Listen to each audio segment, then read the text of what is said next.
Устаз дейт.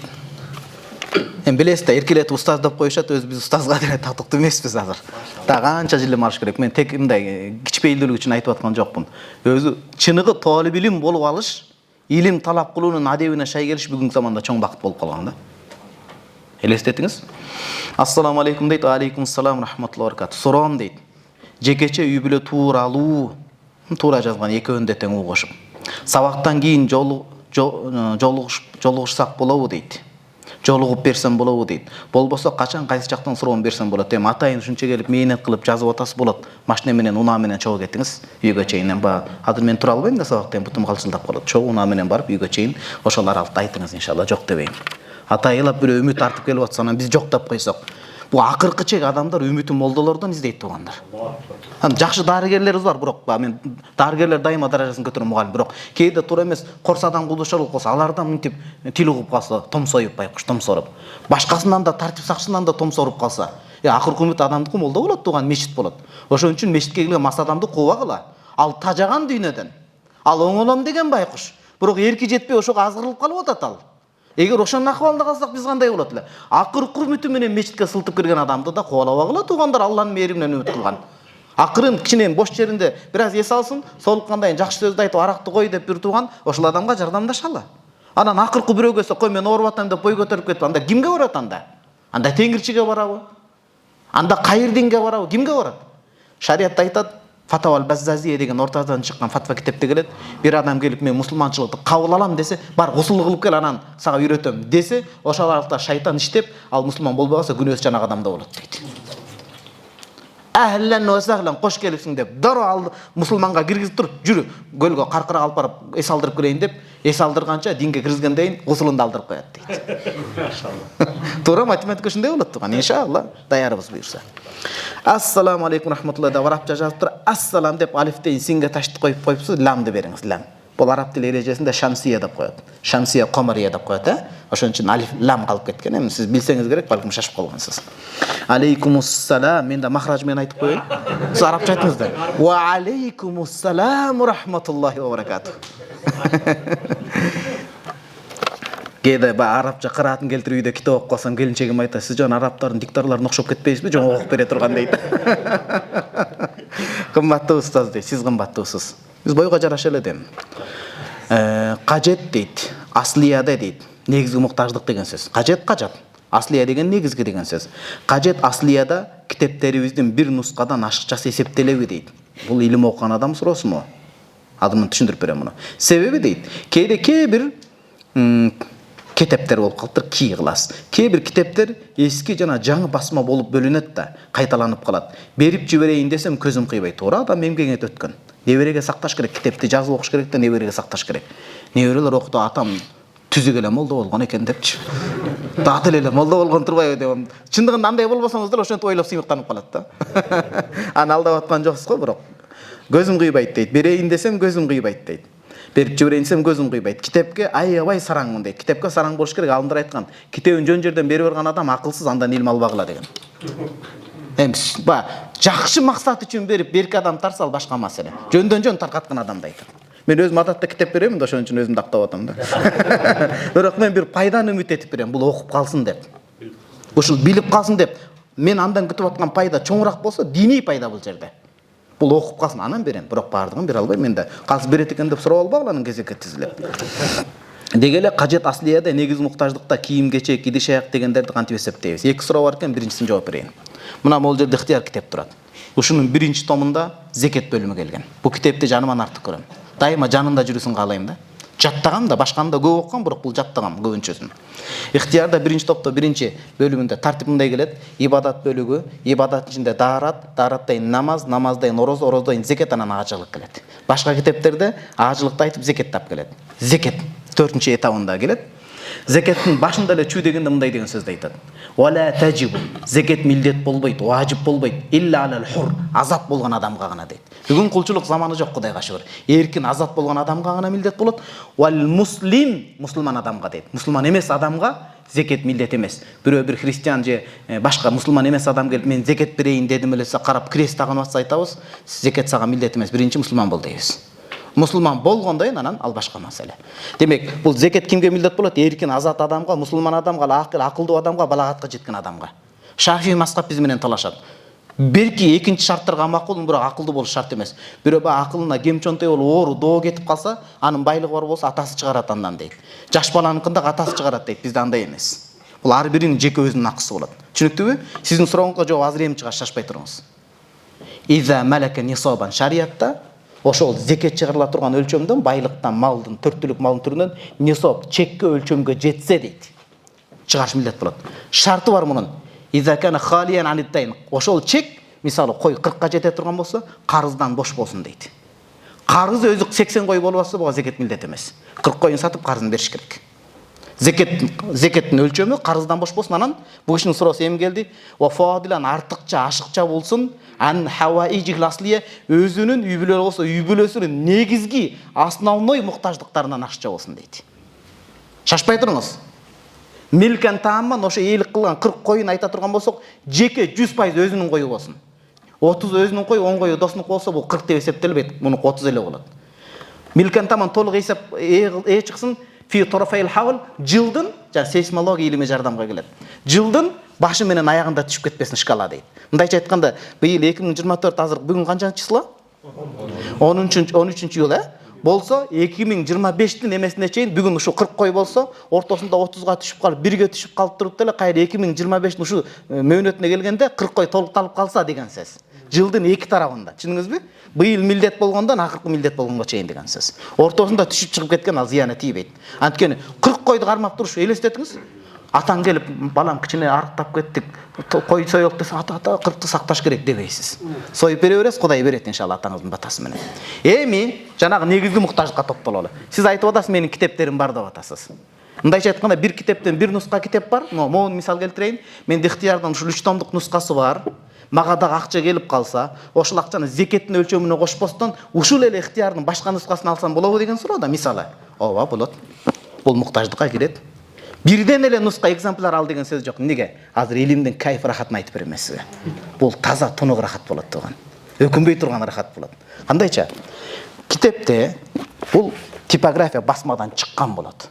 Сиз буга кошумча өтө кымбат акчага Парижге мусулмандар бүт китапканаларын эски басмакыларын беркилер алып кеткен. Парижде, Берлинде, тетиги Швейцарияда, ошол жерлерде да көп китептер тилекке каршы. Карасаңыз бүт китептерди алып кеткен. Туура бизде дагы бар, бирок көп кымбаттарын алып кеткен. Бул типографияда басылганы, бул ката болуп калышы мүмкүн, кол жазмасын издеп табыш керек. Ал бир кол жазма кээде $10,000 турат. Илим ошондой туган оңой олтоң иш эмес бул. Молдалар кылтылдап жүрсө, дебеш керек булар. Курсагы чыкса эле жеп атат да депчи. Жегендер барбы? Аз да эми. Бул бир. Анан типографиянын өзүндө да чубаксыз бизге ушуну үйрөткөн да, чубаксыз Алла разы иш жүзүндө үйрөткөн эле. Бир китепте минимум 2 нуска болсун калыс дейт эле. Анткени мында кээде ката кетип калганда башка типографиядан издейсиз. Анан экинчиден неге 2 нуска болсун? Устаз көрүп, өтө акылдуу адам болчу. Кээде салыштырат да, анан экинчиден өзүндө жок китепти бир молдодон көрүп калса, экинчи нускасын берип, беркин айырбаштап алат да. Көрдүңүзбү, бул өтө зиректик болот туган. Ошон үчүн иншалла сиздики зекет милдет болбойт. 2 нусканан кереги жок нускаларды ала бербеңиз зекеттен качып. Окуй турган китептерден. Түшүндүңүздү? Деги эле кажет аслияда кийим-кечек, кийим-кечек болот. Кийим-кечек кандай? Мисалы эми өтө роскошный болуп, кереги жок, толтуруп кое турган эмес, зарыл кийимдер кирет. Сиз муну жооп алыш үчүн так 3кө бөлөсүз. Адамдын негизги муктаждыктары болот. Негизги муктаждык жайында бир кийим, анан күзүндө бир кийим да, 4 мезгилге жараша бир кийим да. 2ден 3төн кийим алыш бул орточо абал болот. Анан өтө эле көп алып алыш, моданы кубалап ээрчиш бул 3-чү абалда болот. Бул жерде ылдый абал каралат. Жок дегенде 4 мезгилде бир кийимден деген сөз. Идиш аякта эле ошондой. Өзүңүзгө керектеле турган, анан конокторго керектеле турган. Ашыкча көргөзмөгө койсоңуз, бул жок, бул зекет эсептелиш керек мында. Түшүндүңүзбү бир туган? Зарылчылык өлчөмүндө бардык. Кийимде идиш аякта зарылчылык 3 этапка бөлөсүз. Зарылчылык, экинчи хажият дейт, муктаждык, анан муктаждык. Зарылчылыктан бир аз жогору чыгат. Анан үчүнчүсү жогору чыгат, рофахия дейт, роскошная жизнь деп коет. Баланчан манчыркап, баланчан ити чөп-чөп калып тур дейт го. Ит жегиси келбей, чөп жеп калганда бул эт жегиси келбей. Ошондой болуп кеткен, мисалы, эт жей берип. Экинчи сурооңуз, урматтуу устаз дейт, 5ке жакын хатым бар эле дейт. 5-чиси бүтпөй калды, бүтүрүңүз туган. Оболу жаңы өткөн сүйүктүү тайенем, Адалатхан энеге андан кийин ноокатта кырсыкта жабыркаган бир туугандарыбызга багыштап дуа кылып берсеңиз, хатымда мага жардам бергендерди да Аллах Таала өз хифзина сактоосуна алган болсун. Бактыбызга бар болуңуз, аман болуңуз. Бир тууган ушинтип сүйүнтүп боюмда өстүрүп коесуздан. Иншалла хатым кылабыз азыр акырында. Аллахым кабыл кылсын. Карасаңыз, ноокатта кайтыш болгон, Кыргызстан кайтыш болгон туугандарыбыз хатым кылып атат. Анан мен баса белгилеп кетейин, Кыргызстандын МЧС кызматында иштеген балдарды. Жанагы суу сөйөктөн өтөт. Биздики мындай машалла да бул бөлүнүш эмес, бирок мындай. Иншалла бир келечегибиз бар тууган. Түшүнүш керек бири-бирибизди. Баарыбыз максатты бириктириш керек Кудайдын ыраазычылыгы үчүн. Динден коркпош керек тууган, туура багытынан. Дин менен, ыйман менен эсептешсек эле биз өсөбүз иншалла. Ушуну унутпаңыздар. Биз өсөбүз мамлекеттик деңгээлде. Ассаламу алейкум дамла дейт. Ва алейкум ассалам рахматуллах. Менин эки байкем жана атам арак ичип турушат дейт. Экинчи байкем апам менен умрага барып келген. 2-3 айдан кийин кайра эле ичип алды. Атам менен апамдын жүрөгүн сыгып бүтүштү. Кандай насаат бересиз? Берес эмес, бересиз. Аллах разы болсун. Бул ба дерскийлердин сөзү болуп калат. Келес деп, качан келес депчи. Берес депчи. Кыргыз тилинде так сүйлөш керек да. Бересиз. Туурабы? Сылымы алейкум депчи. Ал дагы болбойт. Ошончо жазып атканда ассаламу алейкум деп эле жазып коесуз. Өзгөчө пайгамбарыбыз саллаллаху алейхи ва саллям атын. Мен өтө жаман көрөм. Чубак устаз бизге ошону үйрөткөн. Бул милдет эмес, бирок адеп жагынан милдет да бул. Өкүм жагынан милдет болсо адеп. Сав, сы деп жазбаш керек. Биз өмүрүбүз, башотубуз менен муктаж болуп аткан пайгамбарыбыз саллаллаху алейхи ва саллямга адам кейпин кийип, муктаж болуп аткан пайгамбарыбызга сиз зеринип сав деп жазасызбы? Жеңеме үйлөнгөнгө чейин жазмаңыз да 2-3 бет эле. Пайгамбарыбыз саллаллаху алейхи ва саллямга жазбайсыз. Кана сүйө. Ошон үчүн тууган, Алла разы болсун, эми жооп берип кетели. Биринчи арактын зыянын айталы, анан кеңешти айтабыз. Кур'ан-ы Каримде Аллах Таала мындай дейт Маида сүрөсүндө. Я юхалладина аман. О имандуулар дейт. Көрүңүз, иман келтиргендерге айтып атат. О иман келтиргендер. Иннамал хамр арак, вал майсир кумар оюну. Вал ансаб, вал азлам, бул жанагы исламга чейинки надандык, түркөйлүк, жахилия доорунда жанда саадак салтында айтканда байге тигип, арам жол менен байге тигип ойнот. Азыр бүт лотерея толуп кетти го. Лотерея деп арамды кылат да, анан жүзүнө умрага деп коет.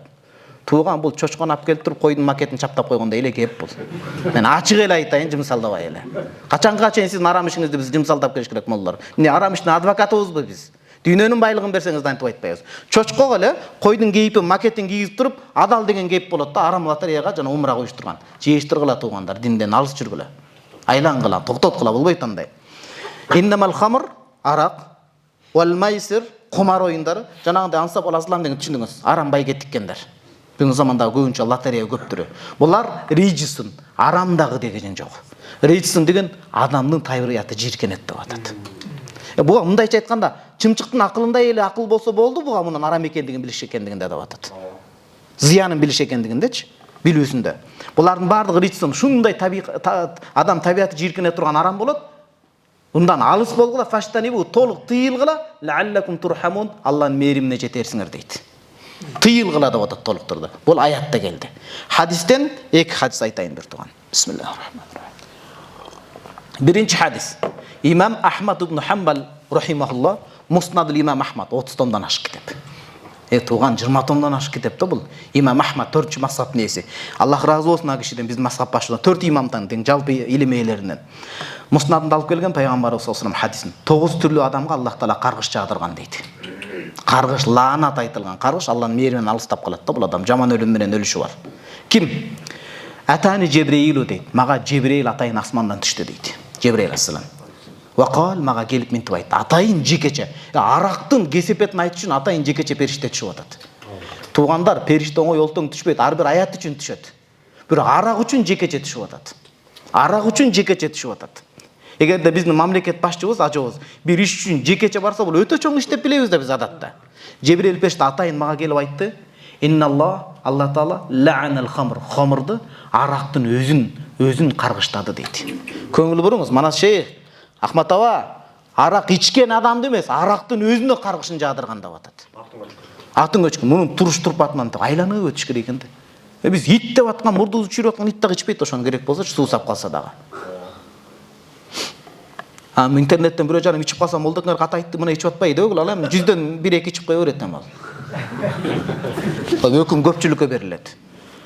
Алла Таала инналлаха ла'нал хамр, арақтың өзіне қарғыш жадырған. Көңіл бұрыңыз, арақтың өзіне бір тамчысына дағы. Медициналық қолдан ал башқа мәселе. Ал башқа мәселе. Ла'нал хамр. Қандайша көңіл бұрыңыз, 9 түрліге кірдік. Бірінші, асыраха, ошоны сыққан адамдарды да. Ханафи масқапта түпкілігінде арақ деп вино жүзімден алынғанда айтылған. Жүзімден сығылып, ашып-қычып, бірақ имам Мұхаммад келгенде оғызды бардығын шариатта ережесін құн, күллі мұскірін бардығы еле жүзімден дағы бірінші кесетті. Буғдайдан да, арпадан да, бал қошылып та кейде жасалады. Ашып-қычып мас қылған бардығы арам деп чекет қойған. Бірақ түпкілігінде жаңағы айтылынған. Виноны ғана арам деп қалған адал деп жүрбек олады оғандар пиваны ішіп. Имам Мұхаммад ешікті жапқан бардығын, түсінікті бі? Демек, бірінші кезекте ошо сыққан дейді. Сыққан адамды қарғыштаған, сығып іштеген, мен іштеп атамды ішкен жоқпын деген болбайды екен. Сығып іштеген адамға дағы, уа муасираха, сықтырған, заказылған адамға дағы талап қылған. Уа шарибе, ішкен адамға дағы, уа хамилаха, көтеру ап келіп ташып қойған адамға да, уа махмулат илейхи, көтеріліп ап келген адамға дағы, уа байя, сатқанға дағы, уа муптаата, сатып алғанға дағы, уа саиқаха, ошоны жөнделі қойып бергенге дағы, уа мустақаға қойдырғанға дағы дейді. Ошон үчүн тана Египетте жүргөндө эми окуу менен көбүнчө суроо келет да, биз Россияда иштейбиз, казыр таксыр молдеке, ошондо арак тыйган жерде иштеп каласыз, эмне кылат? Чыгыңыз, Аллахтын рызкысы кенен. Башка жумушту тапканда дароо чыгып кетиңиз. Неге? Сиз капыр өлкөдө, мен капыр өлкөдө, кайыр мусулман эмес өлкөдө жүрөм го. Көрүп көз каныгат. Бул жөнөкөй суу турбай деп жанагылар тамшаны ичип атканы сизге рахаттуу көрүнүп кетет. Көздөн кетет да, элестетиңиз.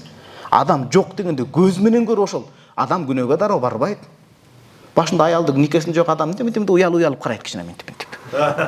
Анан тоба кылбаса тагын тип кара баштайт. Кээ бирлер тешип карап коет го. Өткөрүп коет го бүт бардыгынчы. Ошентип башталат, көздөн көрүп башталат бардыгы. Экинчи хадисти имам Мунзири тархиб ва тархиб. Кичине жообум узун болот, бирок буга токтолуп болсом болбойт, кечиресиздер. Кээ бирлер айтат, таксыр эрте-эрте эле тез-тез жооп берип кетпейсизби? Аракка токтолуш керек туугандар. Дагы деле көйгөй чечилбей атат. Бұл хадисті имам Мунзири тархибті имам Байхақи Шуабул иманда Ибн Хиббан хадисте келеді. Бүт хадис бұлақтары сахи хадис тастықталған. Не дейді пайғамбар саллаллаху алейхи ва саллям? Ал-хумр фачтанибу уммал хабаис. Арақтың өзін айтып атқан жоқ та, жамандықтың енесі аталған ушул жоруктан алыс болғыла дейді. Жамандықтың енесінен алыс болғыла деп атады. Жамандықтың енесі көрсе арақ екен да бұл. Бүткіл жамандықтың енесі екен. Хадисте айтады, уландысы фачтанибу ал-хумр. Арақтан этият болғыла дейді. Неге көңіл бұрыңыз? Ушул жер өтө таасын айтылған. Көп моллордон албай калышыңыз мүмкүн муну.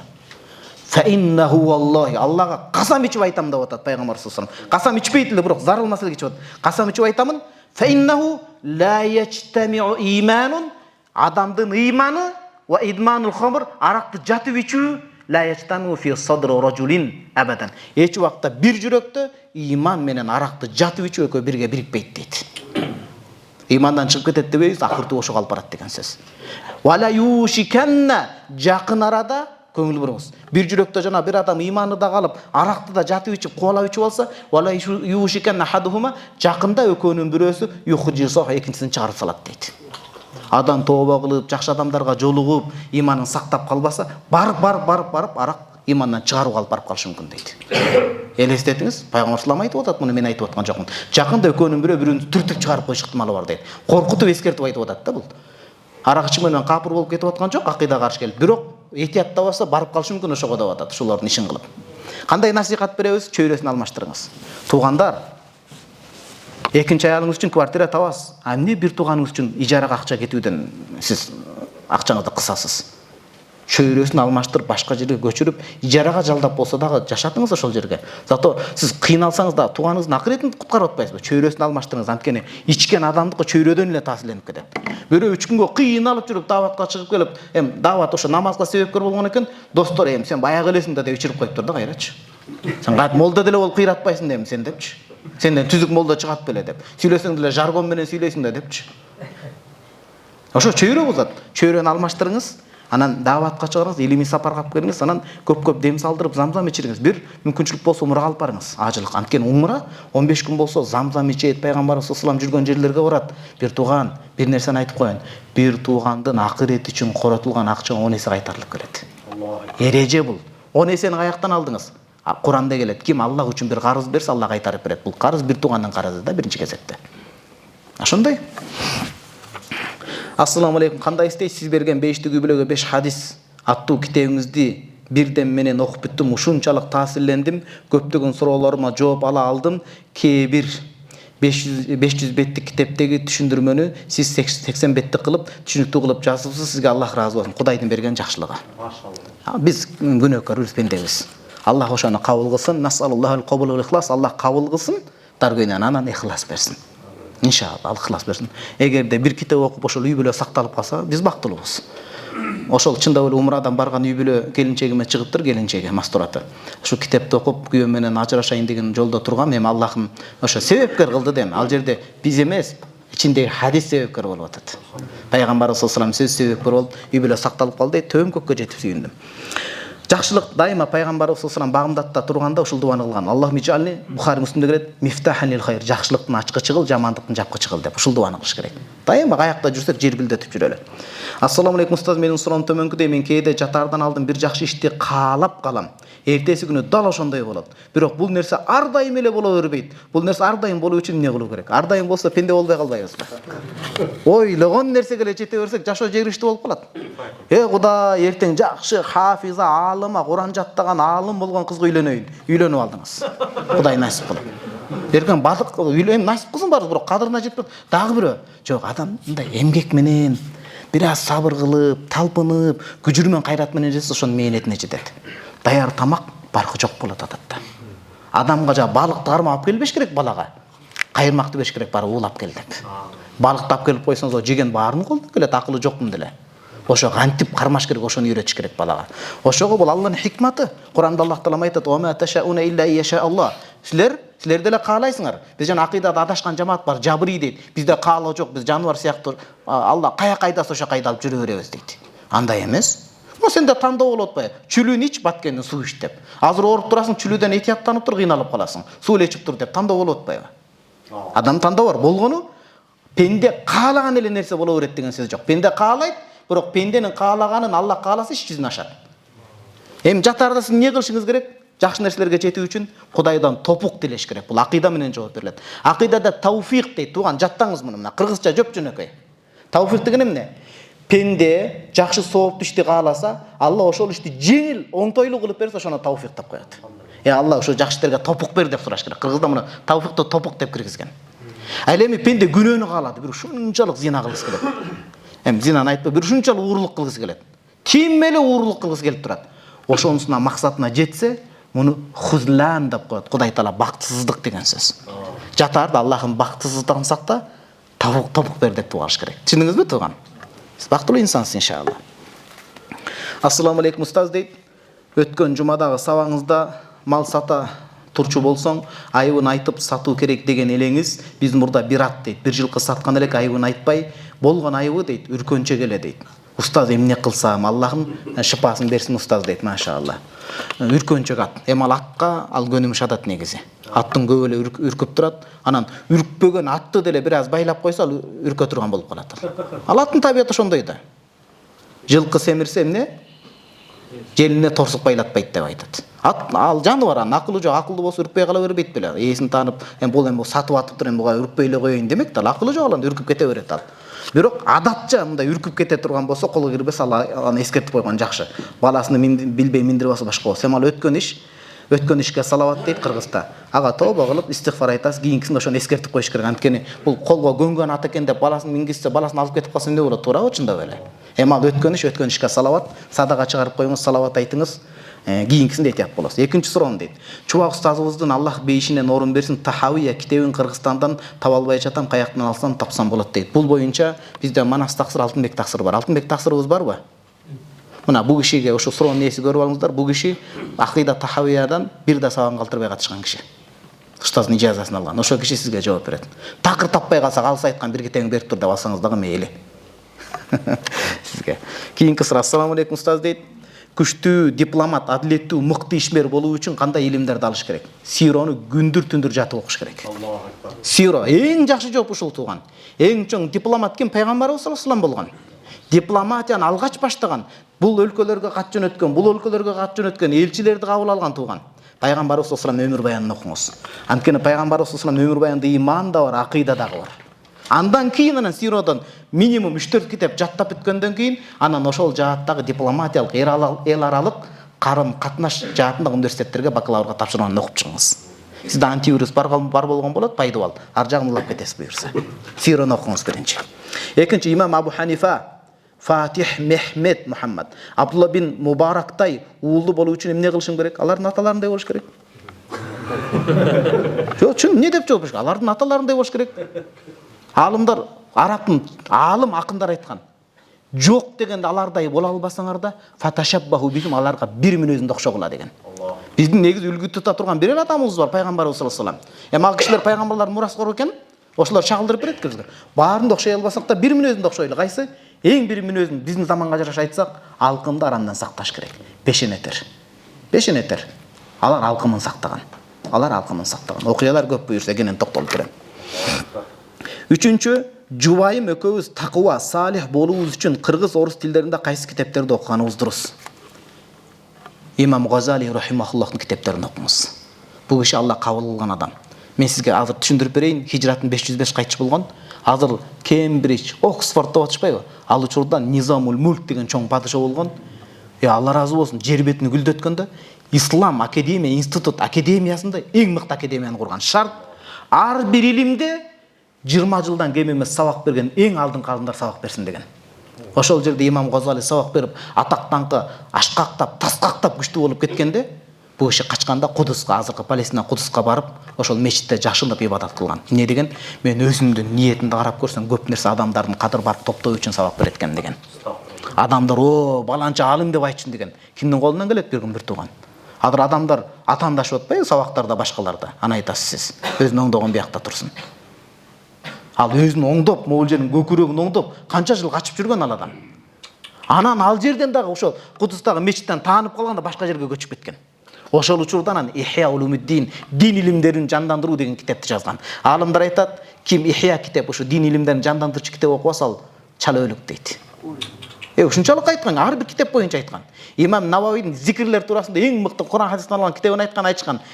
Би'иддар, корооңду сат, ваштарил азкар, азкар китебин сатып ал деген.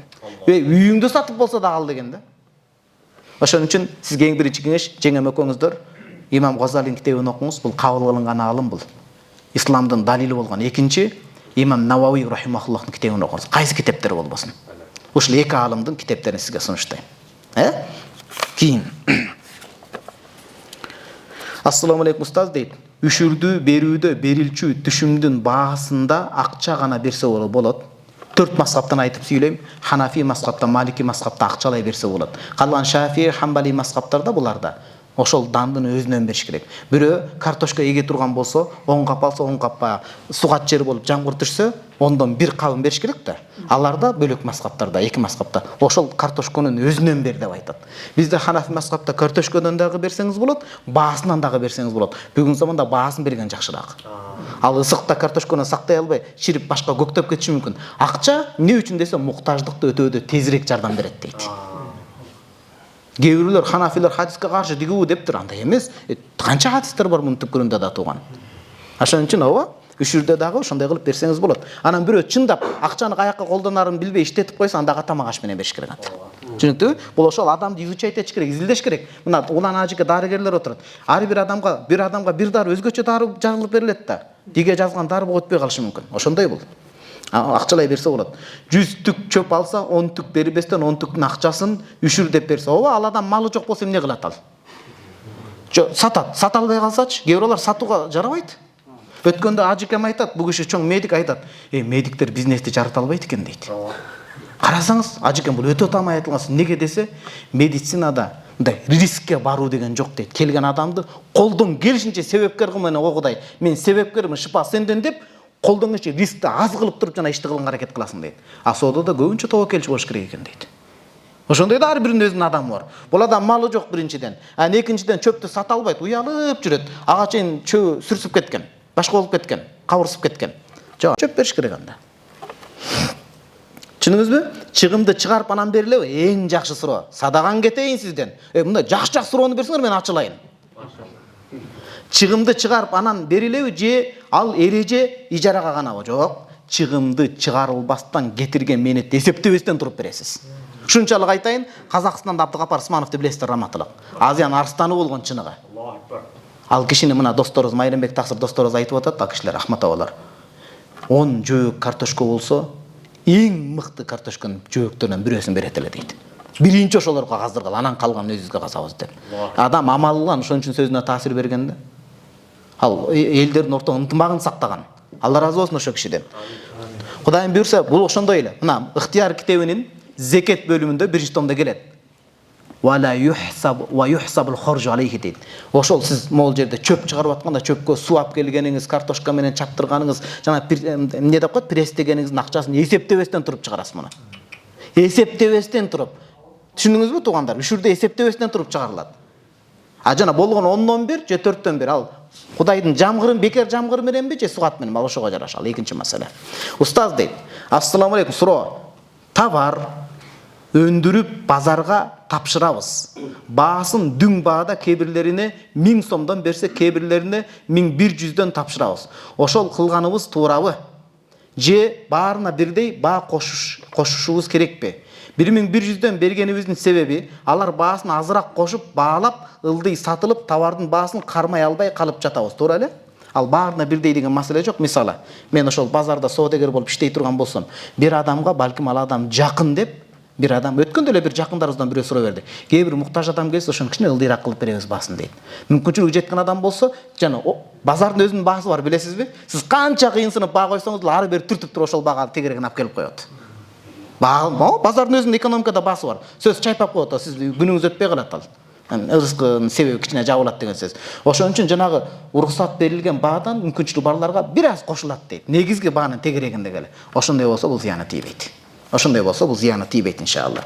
Товар машинага дейт, подлокотник чыканак койгуч дейт. Кийинкисин. 1100дөн берген себеби алар баасын азыраак кошуп, баалап, ылдый сатылып, товардын баасын кармай албай калып жатабыз. Товар машинага подлокотник чыканак койгуч, Аллахым ыраазы болсун дейт. Айтор, болот. Өтө чектен ашып кетпеш керек. Шариатта кайсыл баа тыйылган? Мимма ла ядхулу тахта тaqwibul muqawwimin, баа коюучулардын баасына кирбей калбасын деп атат. Баа коюучулардын баасына кирбей калып, монополия кылса болбойт деген сөз. Түшүнүктүбү? Бир суроо берип коюңуз, эми ошончо адам үмүт кылып атат, уят болбосун. Же болдубу? Могу акыркы суроо экен туугандар, Ассаламу алейкум устаз дейт. Алейкум ассалам рахматуллахи ва баракатух. Мен унаанын тетиктерин Европадан алып келип, соода сатык менен сапаттуу иш алып жүрөм. Жылдап 2 жылдан бери дейт, өзүбүздүн мигрант жердештерибиз мага карыз болуп бербей жүрүшөт. Мисалы дейт, мотордун баасы мына жашоодогу суроо да мо соода саттын. Мисалы мотордун баасы $3000-$5000 болсо дейт, карыздан кутул бир тууган деп катуу кайрылып коесузбу? Ар кандай амалдарды кылдым, жыйынтык болбоду, капамын дейт. Бизде өткөндө адамдар айтты мага. Биз жанагындай каргода иштейбиз дейт, Туркиядан жана башка жерден. Кардарларыбыз эми көбүнчө нак иштеш керек, колдон келишинче. Эми кээде баягындай мөөнөткө берип иштеп калат, насыя деген сөздү колдонбой эле коеюнчу, мөөнөткө берип иштеп калат. Ошондо дейт калыс таксыр 10% мына бул кишинин сөзү, 10% гана аманатка так дейт. Калган 90% алдап коет дейт. Бизди алдап башка менен иштей берет дейт. Келсең эле соода өтпөй атат дейт, карап турсаң соодасы бир жакшы жүрүп аткан болот дейт. Туугандар, Кудайдан коркуп тактак эсептешели. Бул жерден бул чет өлкөдөн жанагындай сапаттуу, казак бабалар айтмакчы, сапаттуу тетиктерди алып келип аткан болсо, ошол сапаттуу тетиктерди ошого жараша наркы болот, алдабай башка кылбай алгандан келишим болуп, ыраазычылык менен саттым, алдым дегендейин кийин сиз жооп берип каласыз. Ошон үчүн кайтарып бериш керек. Анан кээде мүчүлүктөр пайда болот. Ошон үчүн сатуучулардын да кулагына күмүш сырга. Bizde мындай экен, 3 тарап болуп калат экен. Сатуучу бир бөлөк, тажрыйба кылып текшерип берүүчү устасы бир бөлөк, алган кардар бир бөлөк. Өзү Египетте ушундай этапка өтүшкөн. Сатуучу адам өзү тажрыйбасы менен бирге коет жанында. Анткени кээде уста, билген уста болот, билесиз. Билбеген мындай жука чапан чабылган уста болот, эптеп окшоштурган. Өзү кылып атып үйрөнгөн усталар болот. Алар жана кымбат баалоону туура эмес тагып алса, жанагындан тетик кетет, үчөөнүн ортосунда маселе чечилбей каша болуп айлана берет. Ошон үчүн саткан адамдар, ошончо жай сатып алып аткандан кийин бир-эки устаны жанагы алып келип коюш керек, мына деп дароо көрсөтүп. Мондай деп. Дарыгерлер деле операцияда мондай деп привязканы көрсөтүп берип атпайбы? Операция кылып туруп өзүң кыла бер десе болбойт да. Дароо бир эки көрсөтүп коюш керек. Мындай анан көрүп алганда эми өзүң улантып кетесиң. Өзү сатуучулар дагы мүчүлүштү кылбай, эки тараптуу соода болуш үчүн ошондойду коюп коюш керек тажрыйбасын. Ошондо көп маселенин чатактын алдын алган болот. Туугандар, кичине ден соолукка байланыш ушул жерден үзүр сурайбыз. Аллах таала ыраазы болсун. Амин. Аллах таалам баарыбызга бекем иман берсин, чын ден соолук насип кылсын, аркылуу жамандыктардан асырап сактаган болсун. Жалпы мусулман үммөтү, анын ичинде биздин жүрөгүбүздөн өзгөчө орун алган 5-тилкемдеги Кыргызстан мамлекети, андагы өмүр сүрүп кечирип жаткан баардык мусулман бир туугандарыбызга ынтымак берсин. Туугандар, бүгүн ынтымакка келип калбасак, биз бөлүнө турган болсок, эртең жаман болот.